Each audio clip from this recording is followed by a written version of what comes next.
Shelby's in Tampa, Florida. Hi, Shelby. How are you? Hi, Dave. Thanks for taking my call. I'm great, thank you. Good. How can I help? My question is this. I want to know what I should be doing with my income. We've gotten to a point that all of our debt is paid off, and we have a couple hundred left after we do our every dollar budget out of my husband's income. I work sales. I actually sell real estate. I'm wondering, I know you say 15%, but I'm 45, and I personally only have about $22,000 saved towards my retirement. So I need to kick it up. I don't want to work till I'm 100, and my husband would love to retire sooner. So how much, he's already putting aside the 15%, but how much should I take from my check to put into retirement and also pay off our mortgage? Those are the two things I want to do with my money. What do you think is a realistic split? I think it should quit being your money. I know, but I don't know, but. Yeah. I think it should quit being your money. And I think he should quit having his money in his retirement. We have a retirement plan. We have money, and we are going to combine them. And of our household income, we are going to save 15% until our home is paid off. And when it is paid off, we're going to save even more. And we are going to be able to retire with dignity. His 401k should have your name on it as the beneficiary. Your IRA should have his name on it as the beneficiary. It does. I just get nervous because real estate is not always consistent. It has been for the past couple of years, but because it's not consistent, I almost look at it as bonus money. So I'm tempted to put half of my checks into my retirement and half of it towards the mortgage and just knock it out. That's what I'm tempted to do, and I don't know if that's the right thing. It's not. But you're saying mortgage first. No, I'm saying the right thing is that the two of you combine all of your finances.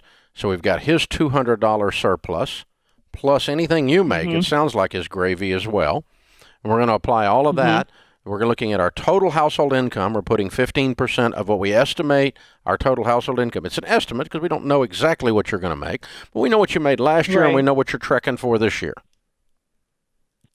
Okay. And you can't predict real estate exactly. I know that, but you're not going to be off 100%. You're not going to be off 50%. You're going to know fairly close to what you're going to make. What'd you make last year? About 100. Okay. What's the chances of you making 40 this year? None, unless you sit on your butt. Right? Right. Okay, so the chances are pretty good you're going to be 100-ish. Is that fair? Yeah. Might make a little more, might make a little less, might make a lot more, and that'd be awesome. We'll deal with that problem if we run into it. So what's he make? His gross is about 80, but his net is about 4,200 a month. Well, we're dealing with gross for the 15%. So let's say you made 120, he made 80. Let's call that 200. And let's just say that's our estimate for 2021, and that's an easy 30,000. That's $2,500 a month needs to be going into retirement.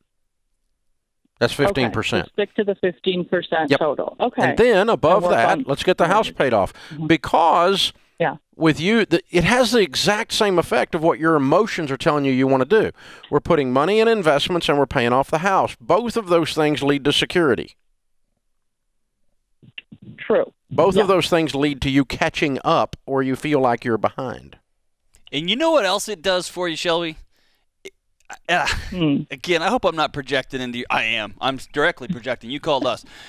It's going to keep you from feeling like the little helper around your house. You're an integral part of that home. You're not just the little helper. And you've got this idea that your husband's the breadwinner. He's off trucking and just whatever nickel and dimes. This is fun money, hobby money. Yeah, whatever nickel and dimes you come up with will help you feel a little more secure. And you actually make more than he does. You make way more than he does.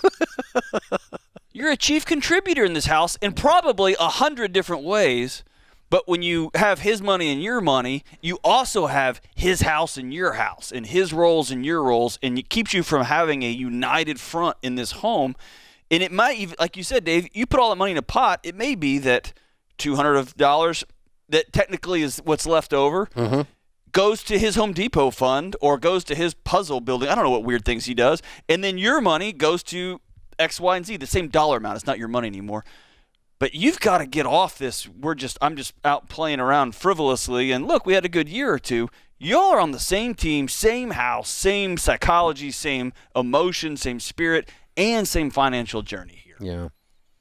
And they're just different. It's and sometimes when you can't predict your income because it's straight commission or self-employed, it feels less valid. Yeah. I mean, like my grandpa worked for Alcoa Aluminum for 38 years. And even when I was making seven figures doing this little radio thing I do, she would, bless her heart, she kept asking me when I was going to get a real job. That's right. because I wasn't on anybody's payroll. And it's just, there's something that's invalid about that income if it's not quote steady or predictable. That's right. And it's actually more valid because it's more tied to actual value being added every day. But yeah, that's part of it. Here's the thing. It's a very practical thing. You make different decisions. You make better decisions, and you're more unified when you stop using the wrong pronouns and you start saying we, ours, us. Our household income is this, and I contribute this amount. He contributes that amount to our household income. Our goals are this. I want to feel good at retirement from the combination of our retirement plans. Should something happen to him, I want to feel like I'm going to be okay in that. And that's a valid goal, a valid value to have in the process. But the other thing that ends up happening is it enhances your relationship dramatically. You folks, I get these calls every day just about on this show. And I always talk about, change your pronouns to we. You're French now, we. And so, but John, over the years, I'll never forget the first time it happened. I can even show you exactly where I was standing in a hallway outside of a meeting room. We were teaching Financial Peace University with an overhead projector, and this affluent couple was in Financial Peace University, which in the early days, hardly any affluent people came. They were all just completely stone cold broke. Nowadays, everybody goes to it because we can all know we can do better. And they come out after the class was over, and they said, "You've completely changed our marriage." And I went, "Dude, the sex class is down the hall. Right. How did I change your marriage?" And they started by making us work together. We combined our goals, we combined our fears, we combined our dreams. And we've been in marriage counseling with 5 different counselors over 18 years and that weren't able to do this, and we were able to do it because of stupid budget. I love it. Because you gave them a tool. You didn't say just talk about it and feel it and talk about it and feel it. You gave them small, concrete steps. You have to combine your vision. And then you got to go do it. That's what a budget does. It's an action step.